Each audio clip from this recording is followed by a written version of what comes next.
Welcome to the 10th episode of Mayor's Mixtape. I'm Haley Sue Robinson, Director of Public Affairs for the City of Pueblo. City of Pueblo Mayor Heather Graham. Chief of Staff Brian McCain. And you can get this podcast on Apple, Spotify, Buzzsprout, YouTube. You can also watch a replay on local channel 17 with Comcast. Also, don't forget, you can email us, suggest a topic, or ask a question, mayor@pueblo.us, and find us that way. So, episode 10, we'll get into a little bit of what you did last week, and then we'll also do a recap of last night's city council. I also just want to acknowledge that we had another officer-involved shooting early Monday morning. Thankfully, our officer is recovering, has been released from the hospital. But another really scary way to start our work week this week. It's a call you never want to get. When my phone's ringing at that time of night, it's never a good thing. Yeah. Okay, so let's jump right into city council from last night. There was quite a discussion, Mayor, regarding a proposal with the Convergys building in Bessemer. The resolution was to appropriate $900,000 in order to have redevelopment, specifically for affordable housing. Can you walk us through this proposal? Yeah, so this is a project that myself and my staff have been working on for several months. We were approached by a private developer who wants to purchase the entire city block. Okay. They want to put a business on the front side closest to Northern Avenue, but they don't really have a use for the additional 2 acres that are on the back side. So they came to the city asking if the city would use its demolition funds to knock down this ugly, blighted, burned building in the middle of Bessemer that's been vacant for several years, the Convergys building. The roof is half caved in. We've had issues with fires there, issues with the unhoused there. So I thought this was going to be a slam dunk. Sure. Great project for Bessemer, especially because it's in a TIF district, right? Right. So this developer comes in. They ask the city to use its demolition funds. So like I've been doing in other projects coming forward in the city, I go to the accounts and I look and see maybe which account hasn't used all of the funds that were allocated to a project. So over 3 years, 2016, 18, and 19, there were 3 accounts that had a little bit of demo funds left in them, along with our ARPA interest that we've been gaining with the large amounts of ARPA that is still in our bank accounts, about $375,000 to this point. So for the interest. Yep. So we wanted to allocate all of these funds, provide it to help with demolition on this parcel, in which the city, in exchange for using our funds, would get 2 acres of property right in the middle of Bessemer. Okay. In which we would then try to put an affordable housing project, market rate housing, really any kind of housing, any kind of development for that area is good, right? So I thought it was good, but city council doesn't always agree with me. So unfortunately, it was an argument. It failed. I had city councilors saying that the money should be used to knock down single houses within different districts in town.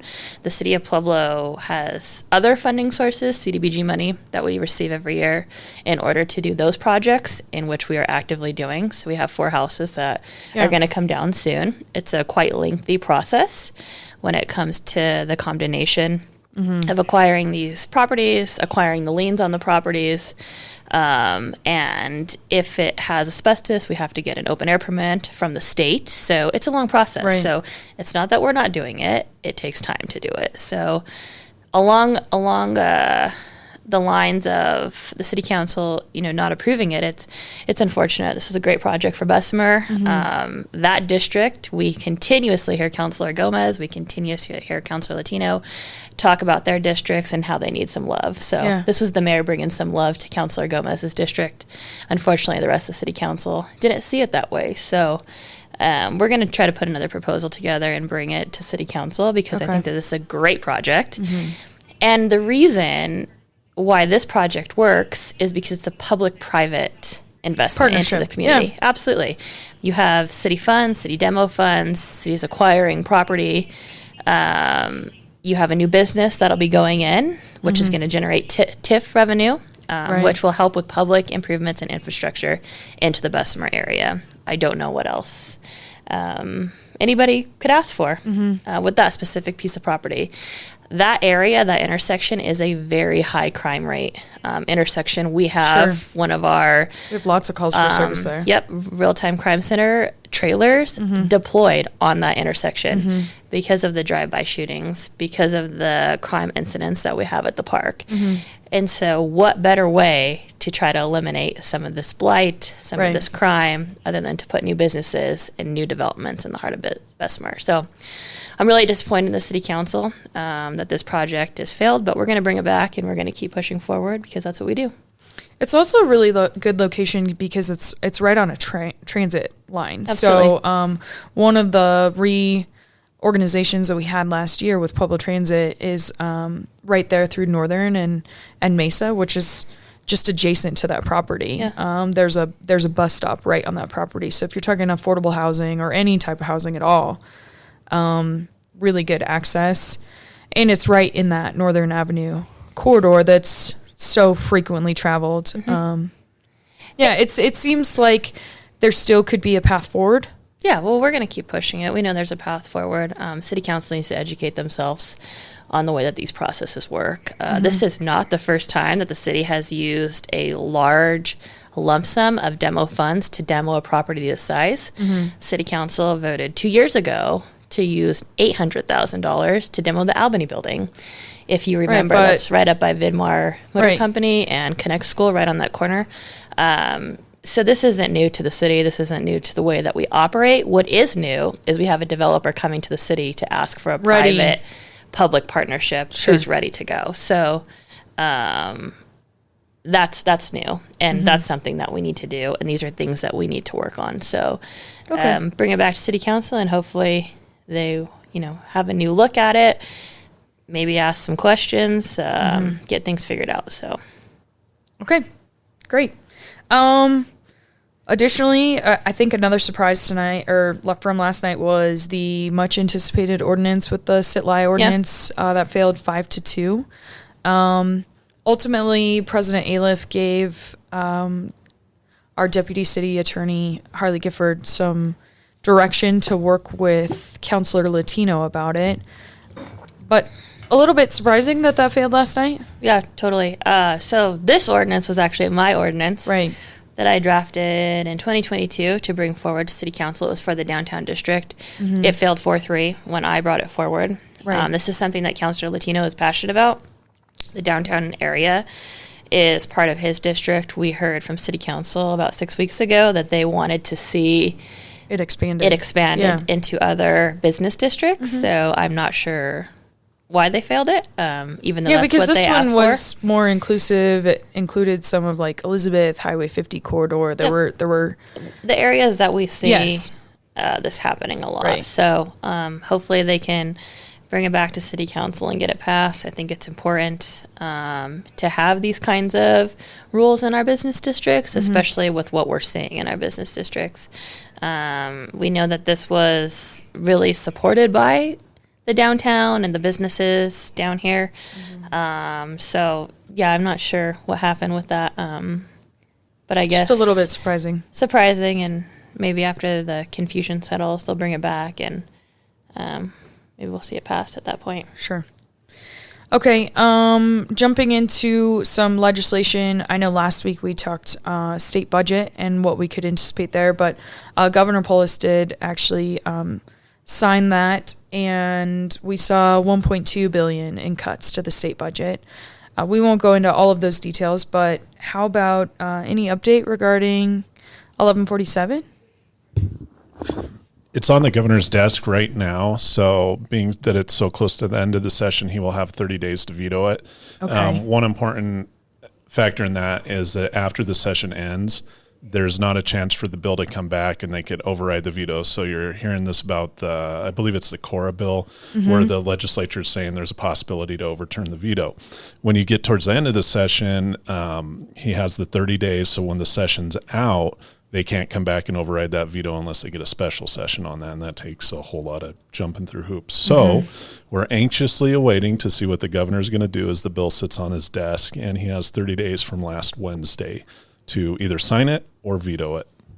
So he could potentially wait this out so that they would either have to call a special session. Yes. Okay.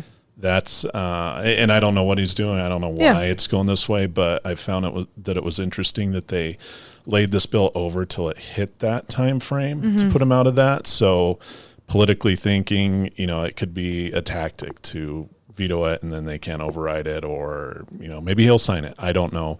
I do know that there was an article last week, and not just Mayor Graham, but the mayor of Denver also opposes this bill and is asking him to veto it. So the three largest cities in the state, the mayors of those three cities, so Colorado Springs, Aurora, I believe it was, and Denver, sent him a letter last week saying that they need to veto this bill. So politically it's interesting because you have the left side of the aisle saying you need to veto this and the right side of the aisle saying you need to veto this. So hopefully he listens to it. Yeah. Okay. Cool. So stay tuned, I guess. Yeah, I guess so. That'll be much awaited. That's kind of just been top of mind all of the legislative session. Okay, so Mayor, last week you also talked about you and Chief of Staff, Brian McCain, went to Grand Junction. You went to an economic development conference, saw some pictures. There were like 400 people at this event. Can you tell us a little bit about what you maybe brought back from the conference or some things that... Sure. Yeah, it was a very interesting event. So we had, not only did we go to the conference, but we were able to meet with their chamber. Oh, great. Their college representative, and really got to hear about their economic development and what they do, what works for them and what's successful. So we got to take a tour around Grand Junction and see the different businesses, the different amenities and attractions, what they have that really drives businesses there and economic development. It was pretty eye-opening. So really, in 2024, they were able to land 299 new primary jobs. Really? So that's huge. That's several new businesses coming in. It was a $91 million economic impact into the community. In just 2024? Just in 1 year. Yep. And an average salary range of $62,000 a year. So they're doing something right. And it really makes you wonder what Pueblo's doing wrong, right? So these are avenues that we're looking at and how to try to improve economic development in the city of Pueblo. In Grand Junction, they don't even incentivize businesses to come there with dollar amounts. Really? Yeah, they also have like an economic development fund that they use. It's 0.75 of their sales tax, so it generates quite a bit of money. And they primarily use it for capital improvements within their city and amenities to make their community attractable for businesses to come here. So it was very interesting. We talked to 5 different site selectors and what their businesses look at, their developers look at when they want to come into the community. And really, it's not about money. It's more quality of life? It's quality of life, yep. So they want to know, is it good for single people to be there? Are there amenities? Is there nightlife? Are there entry-level jobs? What is the education like? What is the workforce like? And what is the cost of living there? Are they able to start at an entry-level position and keep the majority of their paycheck without paying high utility rates, high housing rates? And so those are really the key factors that site selectors look at. Interesting. When they think about bringing companies. The biggest eye-opener I think that they talked about is speed to market. So when they have new businesses that are looking to potentially come there, it's about how fast they can get this business and the doors and the businesses open and upright. It's not a 5-year process. It's not a 3-year process. It's a 2-month process when they're trying to get new developers to come into their community. So these are things that we're looking at as we're looking at the half cent sales tax, the primary job aspect of it, what we can change, what we can do better. On Friday, I'm going to be traveling to Castle Rock to meet with their Economic Development Council because I think that there's things that the city could be doing differently and better in order to attract new jobs, not just primary jobs, and to increase the sales tax rate base in our community. So they're essentially kind of at the point where they're just giving the green light to folks. It's less about, I guess, for lack of a better term, like the dating process. Like you said, it's not really like a 3-year or 5-year process. It's more like, let's press go and get it done. They also have a small business incubator that we got to visit. They have really cool concepts of design going on. They have a 3D printing room, a sewing room. They have industrial workspaces, a commissary kitchen for food trucks. They have contracts with over 40 different food trucks that come and use this commissary kitchen. And these businesses can stay in this incubator space for 5 years. And then a lot of those businesses are now multi-million-dollar businesses within Grand Junction. So they really start you and hold your hand from, step one all the way up until you've graduated into your like in a brick and mortar building. So they want you to be successful. It's not just, bring you here. They want you to stay and be invested in the community. Yeah, absolutely. That's great. It's much different than what we do now. So it's definitely things that we're paying attention to. We'll take it back to our economic development partners at the city and see what ways we can mold to better fit communities who are thriving in economic development, unlike the city of Pueblo. Well, and Grand Junction is pretty similar size, It's actually half the size. Yeah. It's 60,000 people, so half the size of the city of Pueblo. But the demographics, I would say, of Grand Junction is pretty similar to Pueblo. We're much bigger, although their university is larger than ours. But they're still not like a college town, whereas I would say, Pueblo, we're not necessarily a college town either, even though we have the community college and the university. We're not like a Fort Collins, which is like a college town. And their outdoor activities, their outdoor rec are very similar to what we have to offer in the city. So there's more that we could be doing. There's new things that we can explore, and we really need to look into it and figure out what we're doing wrong. Okay, great. And looking forward to hearing what you maybe bring back from Castle Rock later this week too. Wonderful. Okay, speaking of traveling, I guess this is kind of just the week of travel. Yesterday, you also posted on your personal Facebook page, you made a visit to Canon City, met with their city council and members of their Energy Advisory Committee. Yeah, so kind of similar to what we're developing with our new Energy Commission. Can you tell us a little bit about what that meeting was like? Yeah, so we went to specifically talk about Block Hills and the Block Hills off-ramp. They opted to take their off-ramp in 2017. Okay. They've brought it back in a ballot issue to their constituents about re-entering the franchise agreement, and it's failed. So they do not want to get into bed with Block Hills Energy. They want to see what the different options are, and as the city is exploring our different options, whether it's this year or over the next 5 years, they're definitely going to have to be one of our partners moving forward. So it was interesting to learn, how they were able to opt out and how they were able to stay opt out of their franchise agreement. They also cut their franchise fee from their citizens. So right off the top, they were saving 3% in their rates. So but the residents voted that. So it's not even that, It's not even just like a decision by their council members. The residents said, no, we still don't want a franchise agreement with Black Hills because we want an alternative. They'd also talked about how Black Hills really wasn't keeping track of what was going on in the community, and they actually only spent $50,000 to campaign to try to get people to engage in not taking the off-ramp. In the city of Pueblo, we know that they've already spent $1.5 million, and their campaign finance reports are due again Friday. So I'm interested to see how much more money they've now spent in the month of April. So they're spending a lot of money in the city of Pueblo to make sure that the citizens are confused enough that they do not vote to take that they do not vote to let the city council explore taking the off-ramp.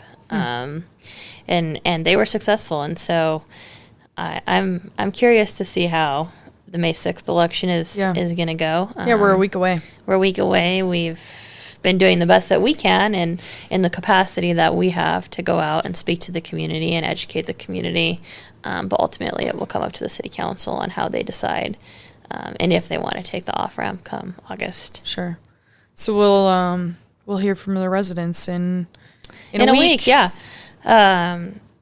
And just really people need to educate themselves. We have our last town hall tomorrow night at Rollings at 5:30.